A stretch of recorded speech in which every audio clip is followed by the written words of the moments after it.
Constitution. Voilà, je représente la population de la ville de Chikapa pour le compte de notre parti Fidèle UDPS. Écoutez, c'est une question très importante.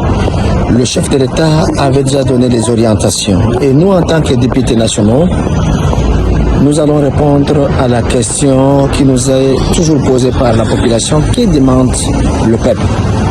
Le peuple a besoin du changement. Le peuple a besoin que la loi suprême, il s'agit de la Constitution, soit revue. Parce qu'il y a certaines dispositions qui nécessitent d'être retouchées. Et tu sais qui dit ne change pas la Constitution pour qu'il soit à son avantage, mais plutôt simplement l'intérêt du peuple congolais. Nous allons, lorsque la question nous sera posée, ça veut dire que ça peut venir du gouvernement, nous allons analyser, nous allons nous exprimer, mais d'emblée, il faut savoir que le peuple, déjà, si vous faites un sondage, même ici là où nous nous retrouvons à Paris, en Europe, je me suis entretenu avec plusieurs compatriotes qui sont ici, qui nous encouragent à soutenir le chef de l'État en modifiant ou en changeant certaines dispositions de la Constitution pour que notre pays puisse davantage être indépendant. Par rapport à ceux qui disent que notre pays n'a pas besoin du changement de la Constitution, où le problème n'est pas la Constitution, il s'agit des hommes. Non, mais mon ami, les hommes gouvernent en se basant sur les textes.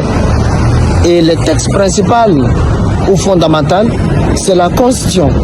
Dès lors qu'il y a des problèmes dans notre Constitution, dès lors qu'il y a certaines dispositions qui nécessitent d'être changées, dès lors qu'il y a certains articles qui bloquent le fonctionnement normal, que voulez-vous que l'homme qui gouverne ne puisse pas se référer non seulement à travers les référendums, à travers le peuple, la population, mais aussi à travers les représentants de la population que nous sommes. Et donc par conséquent, cette question-là n'a plus raison d'être posée parce que la réponse avait été déjà donnée par le chef de l'État et notre famille politique. Nous l'avions déjà exprimé à travers notre secrétaire général, Augustin Kabouya. Nous allons toucher la Constitution. Nous allons toucher les dispositions qui bloquent le fonctionnement normal. Nous allons toucher effectivement les articles qui nécessitent d'être touchés. Et nous allons assumer parce que le peuple nous les recommande.